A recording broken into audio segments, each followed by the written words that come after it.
Comment diminuer son imposition sur le revenu grâce aux frais réels? Alors ce mécanisme est connu mais souvent peu appliqué car par défaut il n'est pas activé tout simplement sur le site des impôts. On connaît par exemple les indemnités kilométriques, mais il en existe des tonnes comme le télétravail, les frais de déménagement ou encore les frais de repas. Donc c'est ce qu'on va voir au cours de cette vidéo. Je vais vous expliquer déjà le mécanisme, comment les impôts les calculent ou plutôt quel est leur impact sur votre imposition. On verra ensuite comment ils sont régulés grâce au BOFIP, les bulletins officiels des finances publiques. Il en existe 4. Une fois qu'on a ces règles, on verra comment calculer justement ces frais réels et ensuite on verra quel choix faire. Est-ce qu'il faut rester à l'abattement des 10% ou passer aux frais réels pour baisser son imposition? On se retrouve sur un exemple de déclaration fiscale et comme vous le voyez, vos revenus ou plutôt vos salaires arrivent dans la case 1AJ ou 1BJ par exemple si vous déclarez en couple. Sachez que ça n'a pas d'impact car les frais réels ou l'abattement de 10% est calculé sur une seule personne et pas sur l'ensemble des revenus du foyer. Donc pour la démonstration, vous prendrez soit la case 1AJ, soit la case 1BJ pour savoir comment déclarer les revenus de chacun. Et vous le voyez sur cet exemple, en bas à droite, eh bien tout simplement, les frais réels ne sont pas automatiques. De base, il y a un abattement de 10%. Comment il fonctionne? C'est très simple. Alors pour l'exemple, on va prendre un revenu net imposable de 33 000 € qui correspond justement à la case 1AJ ou 1BJ. Comment fonctionne tout simplement l'abattement des 10%? C'est le fisc qui fait tout simplement une réduction de 10% par rapport aux revenus que vous avez touchés. Donc dans ce cas-là, 10% de 33 000 €, ça fait 3 300 €. Et donc du coup, 33 000 € moins 3 300 €, ça fait un revenu qui sera imposable de 29 700 €. Donc là, on commence à comprendre, l'importance et le fonctionnement de cet abattement qui est de 10% ou des frais réels. Ça va agir comme une zone où tout simplement votre revenu ne sera pas imposé. De base, il est de 10%, mais si avec les frais réels, vous pouvez tout simplement augmenter ce montant, eh bien ça veut dire que tout ce montant ne sera pas imposé. Alors ça peut vous sembler beaucoup trop simple, eh bien, c'est le cas, car c'est régulé tout simplement par des BOFIP qui sont des bulletins officiels des finances publiques. Il y en a 4. Je vous mettrai tout simplement les références directement en bas dans la description. Comme l'adresse des pages peut changer d'année en année, je vous mettrai tout simplement les identifiants juridiques, donc des BOFIP et ça ressemble à ça, c'est BOI, RSA, base, 30 50, 30 40 et là vous en avez déjà un. Puis en tout, vous verrez, il y en a 4 qui régulent tout simplement tout, les frais réels, comment les déclarer, qu'est-ce qu'on peut faire, qu'est-ce qu'on ne peut pas faire. Ce ne sont pas que des règles à «modéliser» entre guillemets, il y a aussi des jurisprudences qui sont citées. Donc si vous avez un cas particulier, allez directement vous référer au BOFIP. C'est ce qui fait office de vérité. Donc si vous avez une question, allez directement les consulter. Mais ils sont un peu longs, ils sont un peu complexes et justement, c'est le principe de cette vidéo, c'est de les vulgariser. Donc on va voir directement les indemnités kilométriques, c'est les plus connus.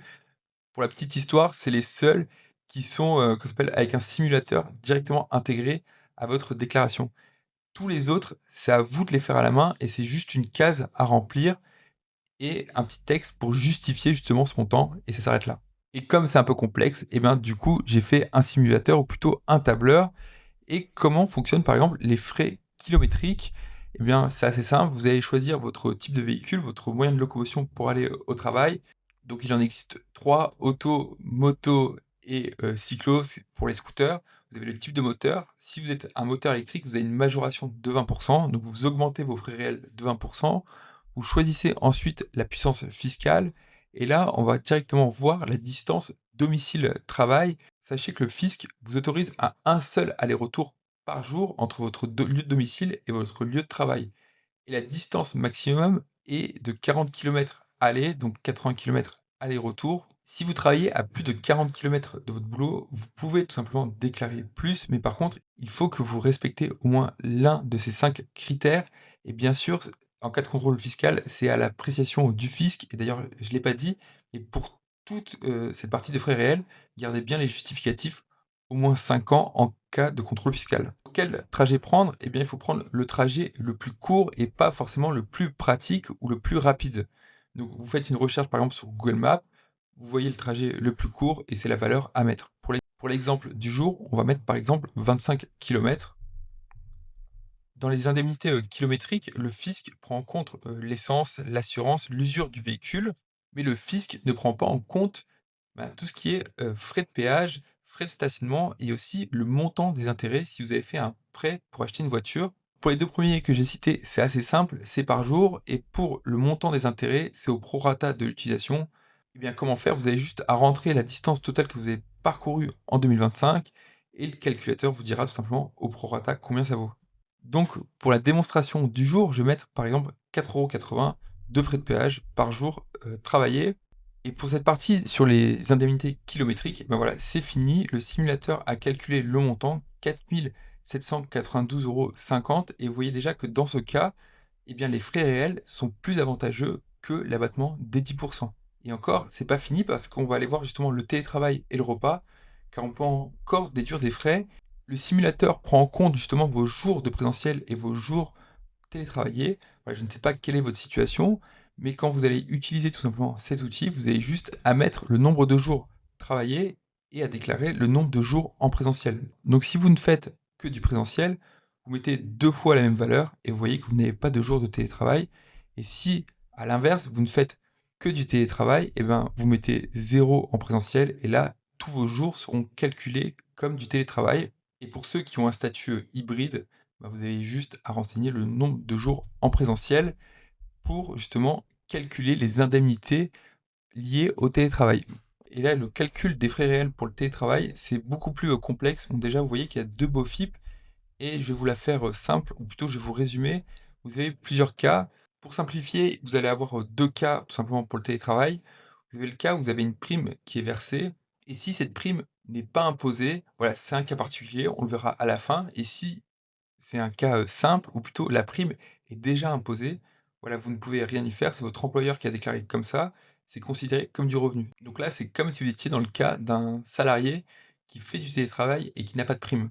Et dans ce cas présent, c'est assez simple, soit vous faites de l'abattement à 10, vous embêtez même pas. Vous avez le deuxième cas où vous pouvez prendre le forfait jour, c'est-à-dire 2,90 € de frais réels par jour et sans justificatif, soit calculer réellement les frais réels.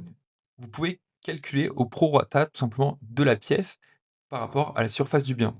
C'est-à-dire qu'il vous faut une pièce qui soit dédiée à l'espace pro et donc là, vous pourrez déduire énormément de frais comme le loyer, EDF ou même le chauffage si vous êtes locataire. Après, attention, pour ce troisième cas, il faut déjà que le télétravail soit imposé par l'employeur ou que vous soyez une profession qui a besoin d'un bureau à domicile en dehors de ses heures de travail. Typiquement, les enseignants, les professions artistiques ou autres. Donc ça, c'était le cas simple et le cas le plus compliqué, c'est si vous avez une prime qui n'est pas imposée par votre employeur, et ben là, vous allez devoir faire tous les calculs pour savoir, en fait, quel cas prendre. Est-ce que je prends la prime et je la garde exonérée, mais je ne prends pas les frais réels liés au télétravail? Ou est-ce que je prends les frais réels liés au télétravail, mais par contre ma prime sera déclarée comme imposable et du coup augmentera mon imposition sur le revenu? Mais vous inquiétez pas car le calculateur fait tout et par exemple pour la démonstration, on va dire que vous avez, un bureau qui représente une surface de 5 m². D'ailleurs, sachez que si vous vivez et travaillez dans un studio, le prorata max, c'est 50.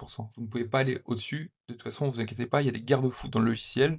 On va dire que par exemple, la surface est de 5 m². Dans un appartement qui fait 45 m², on va saisir ensuite tous les montants de façon, annuelle. Par exemple, le loyer, je sais pas moi, si c'est, 600 €, on fait 600 € fois 12, ça fait 7 200 €. Donc dans ce modèle, vous pouvez tout simplement ajouter énormément de frais réels. Après, gardez bien les justificatifs, mais par exemple, il y a aussi, l'électricité, l'assurance habitation, les charges de copropriété, les impôts locaux, l'internet ou la téléphonie pour travailler, mais aussi les intérêts du prêt si vous avez fait des travaux dans la pièce. Cependant, si vous travaillez depuis votre résidence principale, sachez que vous ne pouvez pas déduire des frais réels les intérêts du prêt liés à la résidence principale. C'est dans le texte, c'est comme ça, donc pas possible. Enfin, dernier point aussi important, si vous avez acheté du matériel pour télétravailler ou pour travailler depuis chez vous, ça peut être des fournitures, du mobilier comme un bureau, des chaises, mais ça peut être par exemple aussi un écran. Vous faites la somme de tous ces montants, vous avez juste à séparer qu'est-ce qui est fourniture et matériel informatique et qu'est-ce qui est mobilier de bureau.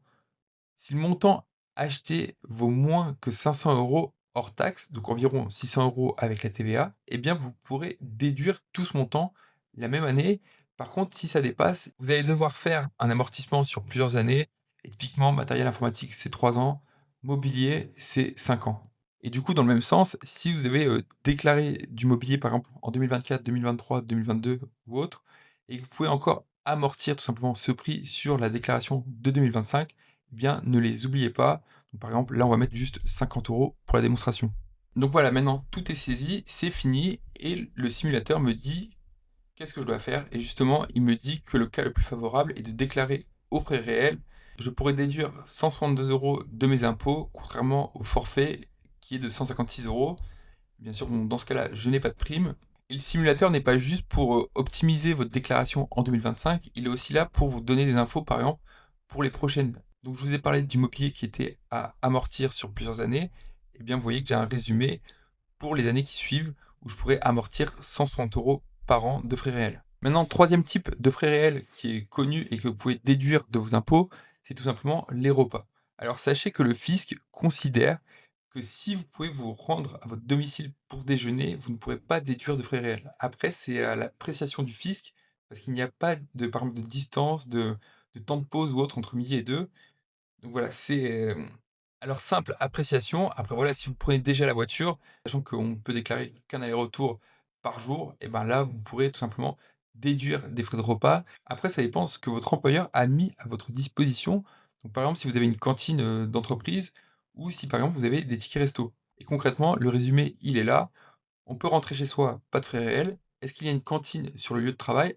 Alors par cantine, le fisc définit, tout simplement un restaurant où un salarié peut se restaurer et une participation de l'entreprise. Le salarié vient tout simplement, payer son repas et la formule elle est simple, c'est le prix de la cantine moins 5,45 € et ça vous le faites par jour. Vous avez aussi les tickets repas, donc là c'est tout simplement 5,45 € moins la participation employeur. Donc par exemple, on va dire que votre employeur abonde de 3,50 € votre ticket resto. Je vous rappelle que dans le ticket restaurant, une part est financée par l'employeur et l'autre part est financée, directement sur votre salaire. Donc là, dans ce cas-là, ça ferait par exemple 5,45 € moins 3,50 €, donc environ 1,95 € à déduire par jour travaillé. Ensuite, vous avez le cas où vous allez au restaurant déjeuner. Donc là, la formule, elle est simple, c'est le prix du repas moins 5,45 €, un peu comme la cantine. Mais il faut aussi, savoir que le prix, maximum du repas est de 21,10 €. Donc le maximum que vous pourrez déduire par jour, c'est environ 15,50 €. Après bien sûr, il faut tous les justificatifs et si vous allez au restaurant et que vous n'avez pas tous les justificatifs, et ben, vous pouvez prendre le forfait. Donc c'est-à-dire vous faites nombre de jours travaillés fois 5,45 €. Donc c'est ce que fait par exemple le simulateur. On voit que le jour de présentiel c'est 160 €. Là, la situation choisie, c'est le forfait.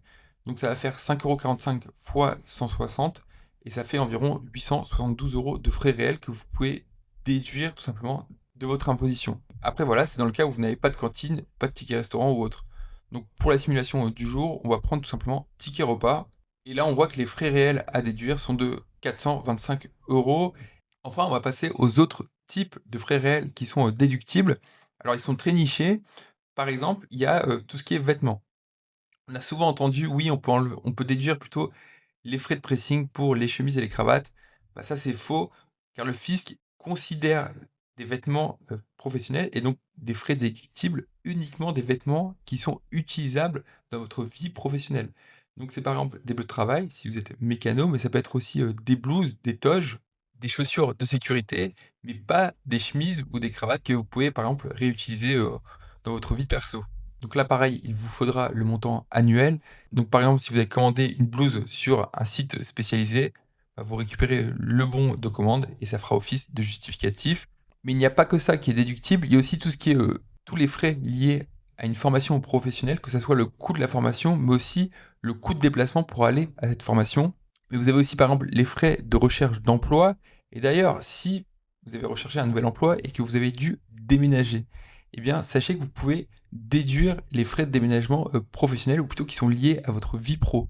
Et donc là, ça prend en compte tous les frais qui sont liés au déménagement. Que ça soit par exemple les frais de transport, pour vous déplacer, mais aussi le frais pour, transporter ses affaires, que ça soit par exemple la location d'une camionnette ou si vous avez utilisé par exemple un déménageur professionnel. Et autre cas qui est encore, plus niche, c'est par exemple vous avez recherché un emploi, vous avez dû, déménager et là arrive le cas où vous avez une résidence principale, mais vous travaillez loin de votre domicile et vous êtes obligé de faire qu'un aller-retour par semaine, c'est-à-dire du lundi au samedi par exemple, et il vous faut un second logement pour exercer, cette nouvelle activité. Et bien là, pareil, vous pourrez déduire tous les loyers et même les intérêts si vous avez acheté tout simplement un logement, parce que ce n'est pas votre résidence principale. Vous pourrez aussi déduire les frais de transport une fois par semaine, mais aussi les repas supplémentaires du soir. Donc là, il faut reprendre le même mécanisme que l'onglet repas.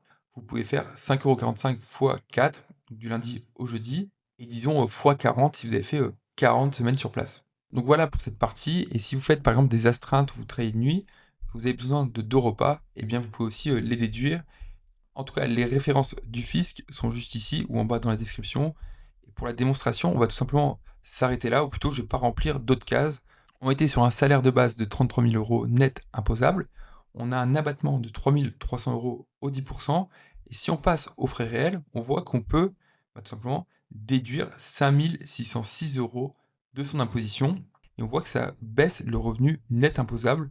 Et du coup, ça baisse l'imposition. Et dans ce cas-là, par exemple, le salarié diminuera son imposition de 276 €.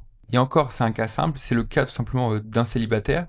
Mais si vous êtes par exemple en couple, eh bien, il faut refaire le même calcul pour le conjoint ou la conjointe et vous pourrez encore déduire tout simplement, ou plutôt réduire votre imposition.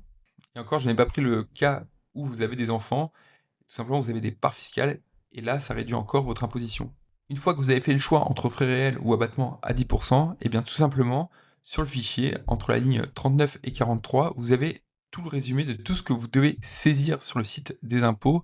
Et on voit que par exemple dans la case haute montant, il faudrait par exemple ici saisir 1 355 € et vous avez aussi les montants à déduire pour les prochaines impositions.